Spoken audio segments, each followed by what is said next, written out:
Guys, iyi ni Menya TV. Ubu noneho tugiye kubereka uburyo ki mw'isi tutabayeho mu buryo bumwe, kandi ko isi tubayemo burya ibirimo n'abamarayika b'Imana. Uyu ni pasiteri wo muri Afurika y'Epfo yitwa Bushiri. Avuga ko akora ibitangaza bikomeye cyane, ndetse yarasenze mu rusengero, abamarayika baragaragara, abantu barababona. Reba ino video. Angels.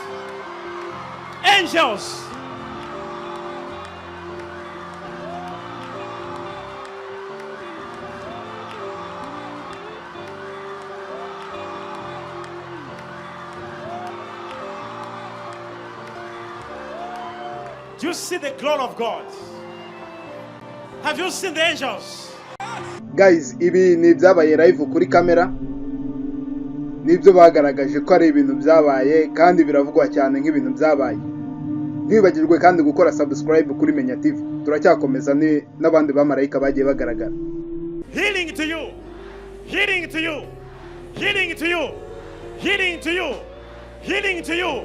Healing in the name of Jesus. Mu myaka mike ishize muri Afurika y'Epfo havutse amadini menshi yigisha ko abantu hari abafite ububasha bwo kubakiza. Aya madini yashinzwe n'abantu bakomoka mu tundi duce twa Afurika. Shepherd Bushiri ho muri Malawi ni umwe mu bafite bene aya madini bazwi cyane muri Afurika y'Epfo. Ariko hari abatangiye kwibaza niba abayobozi b'aya madini batagamije gusa cyane ubukire bavana mu maturo bahabwa n'ababagana. Ni inkuru ya Keval Cardoso mugezweho na Yvette Kabatesi. Buri cyumweru abantu ibihumbi bateranira mu rusengero rw'umuhanuzi Shepherd Bushiri i Pretoria, aho batega amatwi umugabo bizera ko yahawe impano n'Imana yo gukiza indwara, kubona amafaranga mu buryo bw'ibitangaza, ndetse no kuzura abapfuye.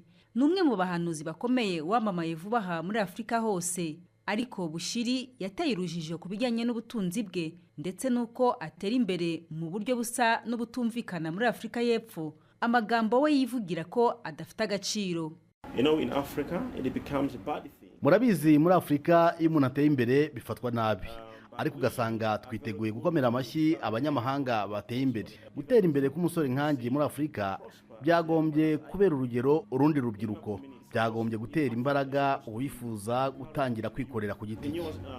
Bushiri ageze ku mbuga y'urusengero aherekejwe n'imodoka zihenze. Ku myaka 40 gusa ni umuntu ukize cyane. Urusengero rwe rwemeza ko rufite abayoboke miliyoni 3 hirya no hino ku isi. Benshi muri bo bakizera ko uwo muhanuzi yahinduye ubuzima bwabo. Hano twabonye abantu batashoboraga kugenda, none ubu baragenda. Twabonye abatabonaga bahumuka, abapfuye bifashe amatwi bongera kumva. Hanze y'urusengero haragurishirizwa ibintu bitandukanye, birimo imipira yo kwambara ishushanyijeho isura y'uwo muhanuzi, ndetse n'amavuta y'ibitangaza. Ariko ubwo bucuruzi bwateje impungenge mu bayobozi. Mu mwaka ushize urusengero na za konti zo muri banki bya Bushiri byakozweho iperereza, ariko Bushiri yabifashe nk'akarengane. Naho abashinzwe igenzura ntibanyuzwe n'ibisobanuro bye. Toko Mkwanazi Zaruva n'umuyobozi w'akanama gashinzwe guteza imbere no kurengera imiryango ishingiye ku muco, ukwemera n'ururimi. Twavumbuye ko mu by'ukuri ari uburyo bwo kwinjiza amafaranga bukomeye. Ni uruganda, niyo abantu bafasha abakene mu buryo bumwe cyangwa ubundi bashobora kubakuramo inyungu zifatika. Twanamenye kandi ko atari ibiribwa gusa, ko ahubwo bacuruza n'ibyo bita ibifitanye isano no kwizera, ko baba bagomba kubigura. Iyo rero ugiye ku rusengero ugero ntacyo ufite, nyamara wasohokamo ugasa n'uvuye mu iduka. Hagati aho izindi nsengero mu gihugu nazo ziherutse gukorwaho iperereza ku bijyanye n'ibikorwa byazo bisa n'ibiteye urujijo, birimo gutegeka abayoboke babo kurya ibyatsi cyangwa inzoka. Ariko mu gihugu idini rifite uruhare runini mu buzima bw'abaturage. Umurimo wo kugenzura buri dini uburenganzira bwo gusenga budahonyowe ushobora kutazoroha. Mwabibonye ko abantu bari mu mwuka w'Imana hari ubundi bushobozi bwinshi cyane baba bafite kuturusha. Barasenga bakagaragaza abamarayika, abantu bakababona. uyu ni umupasiteri wo muri Afurika y'Epfo, Bushiri, arazwi cyane muri Afurika y'Epfo nk'uko mwabyumvise. Ni umupasiteri uzwi cyane kandi ibi nyine bikaba ari ibintu byafashwe live kuri kamera.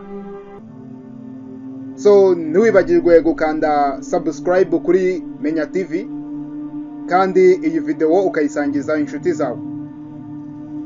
Kora share, utange na comment y'uburyo ubyumva. So murakoze cyane, yari Menya TV.